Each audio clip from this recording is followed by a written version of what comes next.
Assalamualaikum warahmatullahi wabarakatuh. Baiklah, kami dari kelompok 3 yang beranggotakan saya Nur Laila, NIM 205190036, serta teman saya Andri Wijayanti, NIM 205190041, serta teman saya satu lagi Naimatus Sadia, NIM 205190046. Baiklah, pada pertemuan kali ini dengan mata kuliah pengembangan sosial emosional, kami bertiga akan mempresentasikan makalah kami yang berjudul Pola-pola kelekatan emosional atau kebutuhan emosional.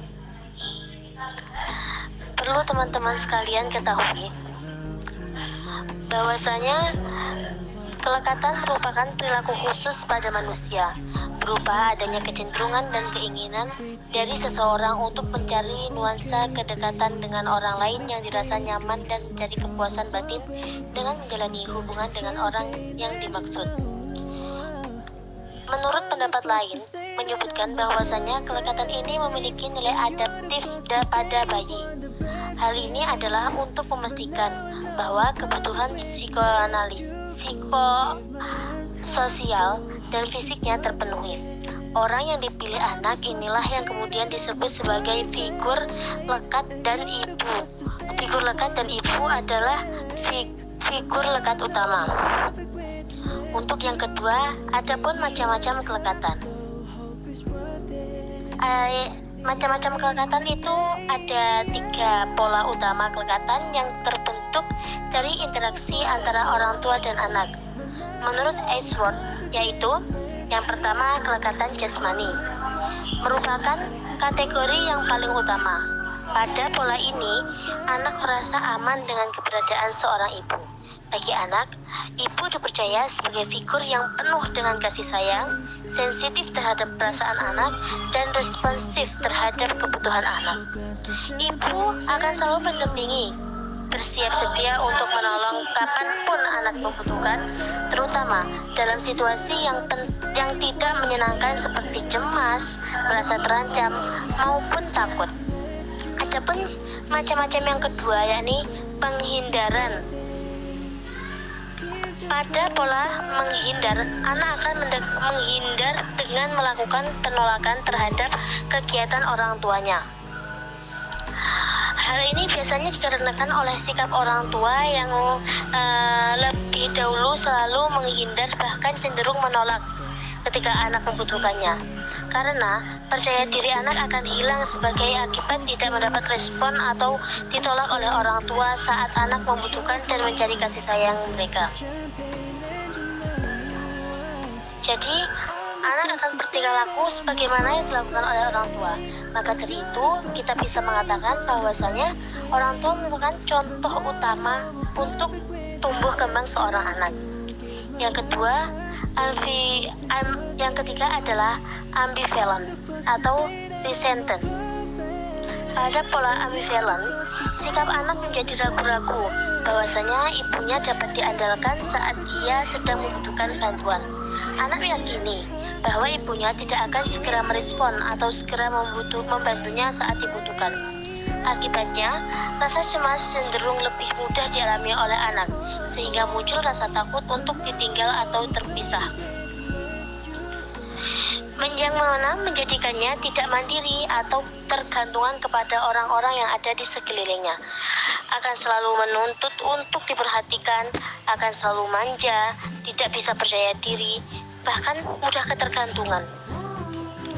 Selain itu, pada pola kelekatan, pola kelekatan tidak teratur, kehilangan arah.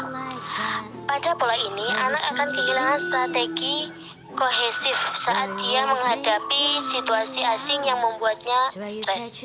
Akibatnya adalah anak akan menunjukkan perilaku kontradiksi, pengulangan, ataupun perilaku yang salah arah, seperti mencari sosok figur lain, mencari sosok figur pengganti dari orang tuanya, yang mana bahkan dia tidak mengetahui dampak terhadap dirinya itu baik ataupun tidak.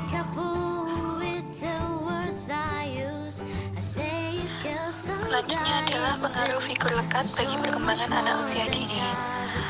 Pengaruh figur lekat bagi perkembangan anak usia dini ialah peran orang tua. Karenanya, diharapkan bagi orang tua agar dapat membina pola hubungan kelekatan yang baik antara anak dan orang tua, terutama ibu. Karena ibu sebagai figur lekat yang kuantitas interaksinya lebih dominan terhadap anak, menjadi fokus utama dalam menerapkan pola kelekatan yang aman bagi anak.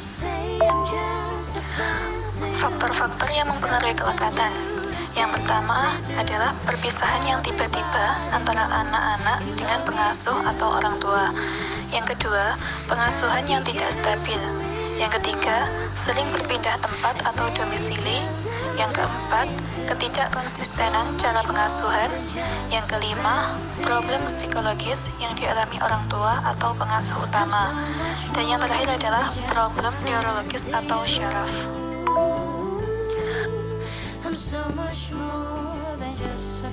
Untuk selanjutnya yaitu ciri-ciri kelekatan. Yang pertama, merasa dicintai dan dihargai. Yang kedua, memandang figur kelekatan sebagai responsif, penuh perhatian dan dapat dipercaya. Untuk selanjutnya, individu merasa nyaman jika dalam sebuah kedekatan. Dan untuk selanjutnya yaitu manfaat kelekatan. Yang pertama, memberikan rasa nyaman, mengatur keadaan perasaan sebagai saluran ekspresi dan komunikasi. Yang terakhir yaitu sebagai dasar untuk melakukan eksplorasi kepada lingkungan sekitar. Dan selanjutnya yaitu fungsi kelekatan, diantaranya yaitu rasa percaya diri, kemampuan membina hubungan yang hangat, mengasihi sesama dan peduli kepada orang lain, disiplin, dan pertumbuhan intelektual dan psikologis. Mungkin sekian presentasi dari kelompok kami. Apabila ada kurang lebihnya kami mohon maaf sebesar-besarnya. Akhiran, wassalamualaikum warahmatullahi wabarakatuh.